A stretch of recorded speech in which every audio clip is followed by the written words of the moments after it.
올해 들어 한국의 위상이 정말 특이점이 온 것처럼 급상승하고 있다는 것은 다들 아실 겁니다. 오징어 게임으로 인하여 한국 문화의 격이 달라졌고 신형 SBLM의 발표 후 한국의 군사력 또한 세계에서 선두를 달리고 있는데요. 심지어 얼마 전 SLBM 탑재가 가능한 세 번째 3,000톤 급 잠수함인 신체호함을 공개했고 한국의 군사력 위상은 더욱 상승하게 되었습니다. 그러나 대한민국도 아직 건드리지 못하는 것이 하나 있는데요.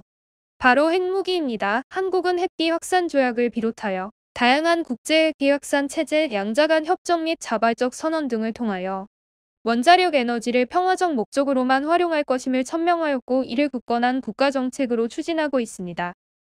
한국이 핵을 만들 수 있는 기술은 충분하지만 한국이 이러한 국제체제를 위반하고 핵무기를 개발하게 된다면 국제사회의 제재를 받게 될 것이고 이에 따라 국제사회에서 고립이 될 것입니다. 실제로 국가안보를 위하여 핵 보유가 필요하다고 주장해온 국가들 역시 국제사회의 고립에 굴복하여 핵 보유를 포기하기도 했습니다. 특히 이란은 지난 2015년 13년간 추진해온 핵 개발을 포기했고 리비아, 우크라이나 등 나라도 같은 이유로 핵 보유를 포기했습니다. 한마디로 한국은 기술과 군사력 SLBM을 갖추고 있지만 다른 나라의 제재를 받을 위험으로 핵 개발에 손을 대지 못한다는 것인데요. 여기에 미국의 전문가들이 한국의 핵 무장이 타당하다는 목소리를 내고 있어 국제사회에 충격을 주고 있습니다.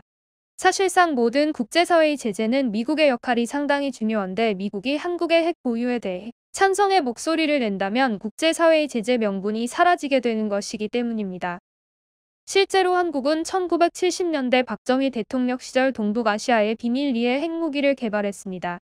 당시 한국은 핵무기 개발이 88% 진척되었다는 기밀 문서가 최근 공개되었고 보고서에 따르면 핵을 무기화하느냐 마느냐를 결정하는 최종 회의까지 진행되었다는 설명으로 놓고 볼 때 이미 1970년대 초에 핵 무장을 할 수 있는 기술을 확보해 놓자는 목표를 달성했다고 볼 수 있습니다. 그러나 미국의 스파이에게 한국이 핵 개발을 한다는 정보가 입수되자 계속 핵무기 개발을 진행한다면 미국이 한국에 결정적인 제재를 가할 수밖에 없다라는 미국의 압력에 굴복하여 핵무기 개발은 역사의 뒷길로 사라지기도 했습니다. 그러나 최근 미국의 전문가들이 한국이 핵무기 보유를 결정할 경우 미국이 정치적을 지지해야 한다는 입장을 밝혔는데요. 다트머스대 국제학부 제니퍼 린드 데릴 프레스 2명의 교수는 지난 8일 워싱턴 포스트 WP에서 한국의 핵무기 필요할까라는 제목의 칼럼을 기고했습니다. 요약하자면 최근 중국의 부상과 북한의 핵무기 미사일의 고도화로 인하여 한국과 미국 동맹이 약화되고 있고 이에 대한 해결법으로는 한국의 핵 무장이 해결 방법일 수 있다는 것입니다. 이들은 한국과 미국의 관계가 한국이 미국을 이용하고 있다고 생각한 도널드 트럼프 전 대통령 재임기에 훼손됐지만 이런 문제의 원인은 중국과 북한에 있다고 주장했습니다. 특히 미국 본토까지 사정거리에 둔 북한의 핵미사일 능력은 한국이 미국의 국방을 의존할 수 있을지 미국을 믿지 못하게 되는 신뢰의 문제에 직면한 것이기도 하다고 강조했습니다. 북한은 만약 한국과 전쟁이 벌어진다면 핵무기를 사용할 게 당연한데요. 미국이 이에 보복할 경우 북한의 핵무기가 미국 본토로 향할 수 있는 만큼 미국도 이를 쉽게 볼 수 없다는 것이죠. 이런 입장에서 한국은 독자 핵무기 소유를 선택해야 하며 이런 움직임은 북한과 중국뿐만 아니라 세계에서 정치적 독립성 유지라는 장기 안보 문제도 관리하기 용이하다고 평가했습니다.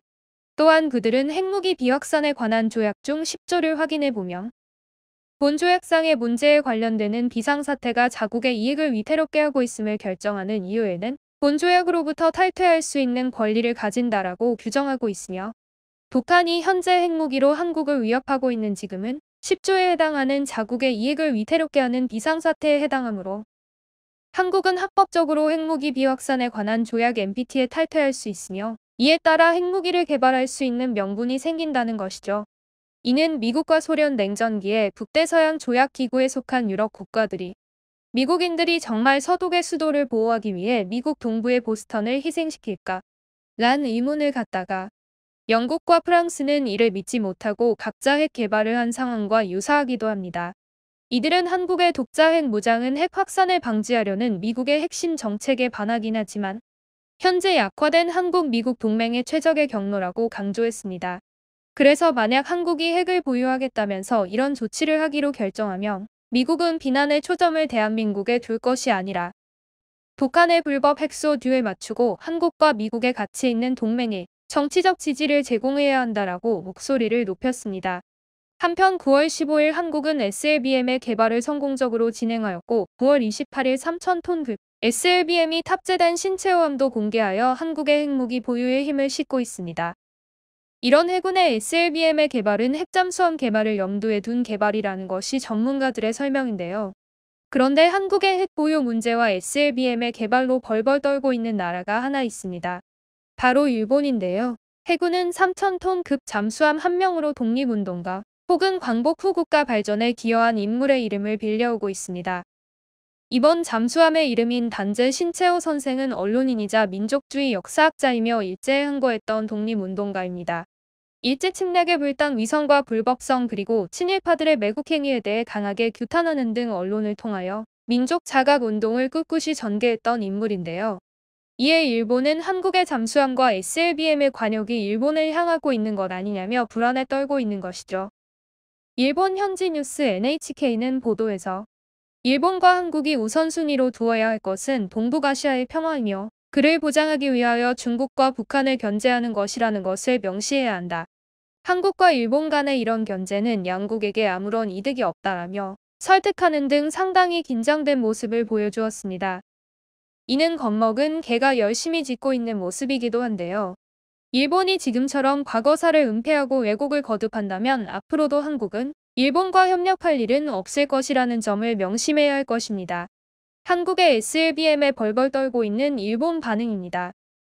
일본에 대한 대항심에서 만들었다고 해야겠지만 쓸데없는 돈 쓰고 있네. 그런데 잠수함이 한국에 왜 필요하지 역점을 둬야 할 곳은 육군과 공군이겠죠. 아니면 적은 일본일까요? 한국이 방위해야 하는 해역으로 볼 때 SLBM을 발사할 수 있는 잠수함의 필요성은 없다고 본다. 이외에도 경항모를 배치하여 한국은 한반도 이외의 전쟁을 벌일 준비를 하고 있다. 한국 잠수함 발사 미사일, 현무미사일 등 무기 개발은 일본을 의식해 개발되었음을 잊어서는 안 된다. 북한의 억지력이 아니라 일본을 목표로 하고 있는 것이 분명합니다. 레이더 위협조사권을 잊지 않으셨습니까? 목표는 일본의 원자력 발전소입니다. 이는 다른 나라를 공격하는 것을 목적으로 한다. 방위를 위한 무기가 아니다. 한국이 SLBM을 일본 연안에서 발사하면 일본은 대응할 수 없고 파멸. 몇십 초에서 몇 분 안에 착탄이에요. 평화에 취한 사람도 이제 알았을 거라고 생각합니다. 자립할 수 있는 일본을 생각하는 헌법 개정이 지금 필요하다고 생각합니다. 한국이 이런 조절할 수 없는 힘을 갖게 되었는데 이후 일본 때리기, 일본 괴롭히기, 일본 공격을 더욱 가속화하겠죠. 우리나라도 당장 SLBM을 잠수함에서 발사할 수 있도록 개발해야 한다. 한국은 중국과 같은 국민성이기 때문에 힘을 가지면 그것을 보여주듯이 공갈해 올 것이 분명합니다.